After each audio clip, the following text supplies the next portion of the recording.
और आज से शीतकालीन सत्र जो है वो शुरू होने वाला है और हमेशा की तरह ये रवायत है जब प्रधानमंत्री जब भी सत्र शुरू होता है, चाहे वो मानसून हो, शीतकालीन सत्र हो, उससे पहले पत्रकारों से संबोधित होते हैं। और इस बार का सत्र काफ़ी अहम माना जा रहा है। 4 दिसंबर यानी आज से वो शुरू है, 22 दिसंबर तक चलने वाला है। अहम विधायी कार्य जो कि लोक कल्याण जनहित से जुड़े हुए हैं वो इसमें होने वाले हैं।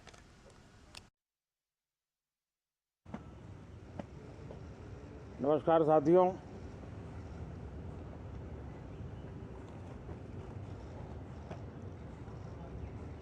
ठंड शायद विलंब से चल रही है और बहुत धीमी गति से ठंड आ रही है, लेकिन राजनीतिक गर्मी बड़ी तेजी से बढ़ रही है।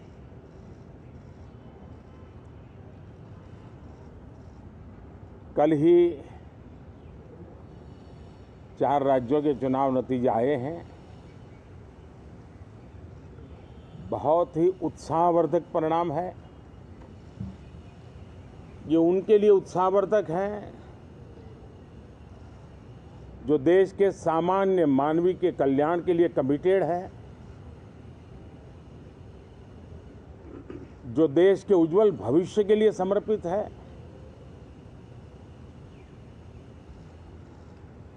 विशेषकर सभी समाजों की, सभी समूहों की, शहर और गांव की महिलाएं, सभी समाज के, सभी समूह के, गांव और शहर के युवा,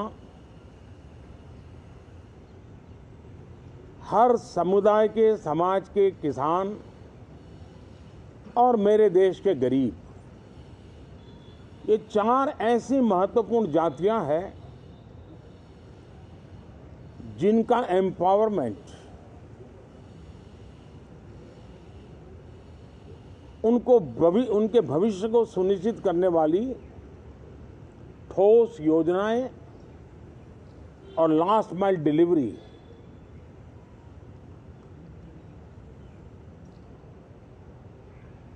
इन उसूलों को लेकर के जो चलते हैं उन्हें भरपूर समर्थन मिलता है। और जब गुड गवर्नेंस होता है, पूर्णतया जनहित के लिए समर्पण होता है, तो एंटी इनकम्बेंसी ये शब्द इरेलेवेंट हो जाता है। और हम लगातार ये देख रहे हैं, कोई इसको प्रो इनकम्बेंसी कहे, कोई इसे गुड गवर्नेंस कहे, कोई इसे ट्रांसपेरेंसी कहे, कोई उसे राष्ट्रहित की, जनहित की ठोस योजनाएं कहें, लेकिन ये लगातार अनुभव आ रहा है। और इतने उत्तम जनादेश के बाद आज हम संसद के इस नए मंदिर में मिल रहे हैं। इस संसद भवन के नए परिसर का उद्घाटन हुआ, तब तो एक छोटा सा सत्र था, ऐतिहासिक निर्णय हुआ था, लेकिन इस बार लंबे समय तक इस सदन में कार्य करने का अवसर मिलेगा। नया सदन है, छोटी मोटी अभी भी शायद व्यवस्थाओं में कुछ कमियां महसूस हो सकती हैं।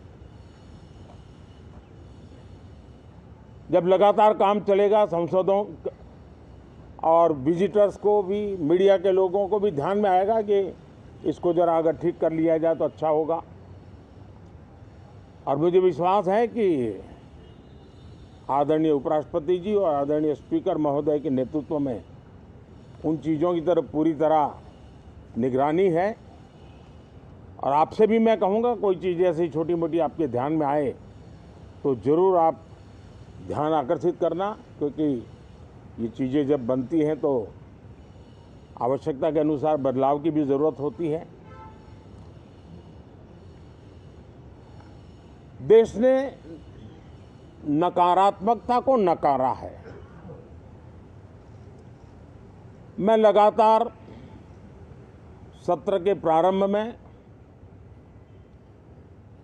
विपक्ष के साथियों के साथ हमारा विचार विमर्श होता है, हमारी मेन टीम उनसे चर्चा करती है, मिलकर के भी सबके सहयोग के लिए हम हमेशा प्रार्थना करते हैं, आग्रह करते हैं।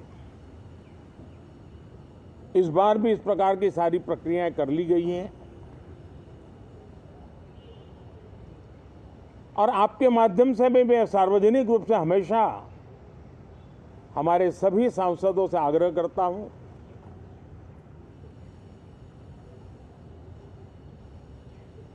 लोकतंत्र का ये मंदिर जन आकांक्षाओं के लिए, विकसित भारत की नींव को अधिक मजबूत बनाने के लिए बहुत महत्वपूर्ण मंच है।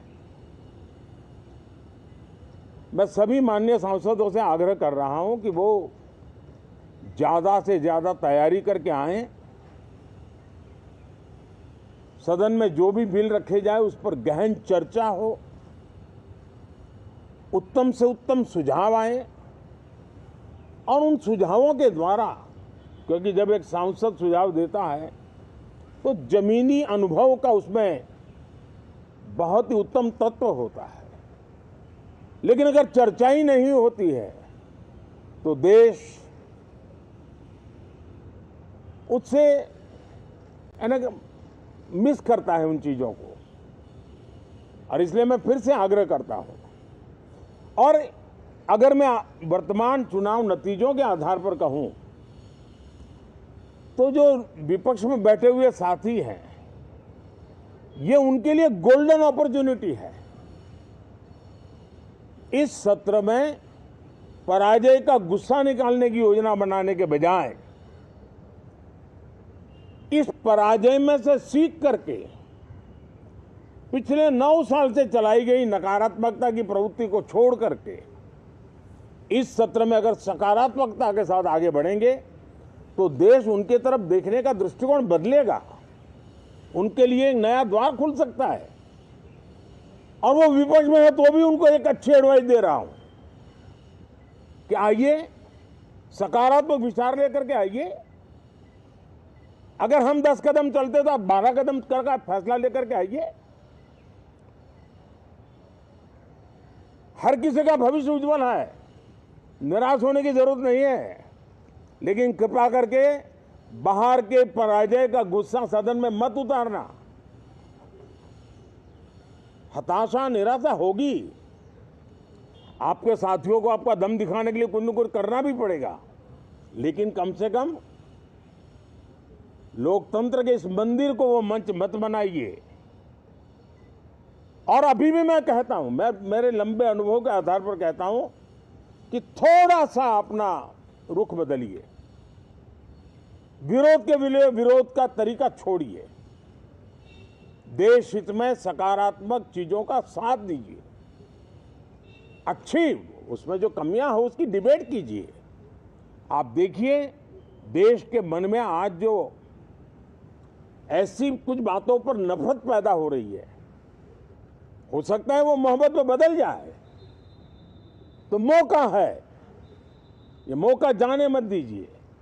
और इसलिए हर बार मैं करबद्ध प्रार्थना करता रहा हूं कि सदन में सहयोग दीजिए। आज मैं राजनीतिक दृष्टिकोण से भी कहना चाहता हूं कि आपका भी भला इसमें है कि आप देश को सकारात्मकता का संदेश दें, आपकी छवि नफरत की और नकारात्मकता की बने, वो लोकतंत्र के लिए अच्छा नहीं है।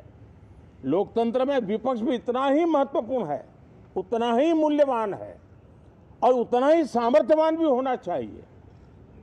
और लोकतंत्र की भलाई के लिए मैं फिर से एक बार अपनी ये भावना को प्रकट करता हूं।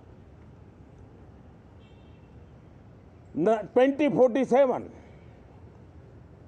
अब देश विकसित होने के लक्ष्य में लंबा इंतजार करना नहीं चाहता। समाज के हर वर्ग में यह भाव पैदा हुआ है कि बस आगे बढ़ना है। इस भावना को हमारे सभी माननीय सांसद आदर करते हुए सदन को उस मजबूती से आगे बढ़ाएं, यही मेरी उनसे प्रार्थना है। आप सबको भी साथियों मेरी बहुत बहुत शुभकामनाएं हैं। बहुत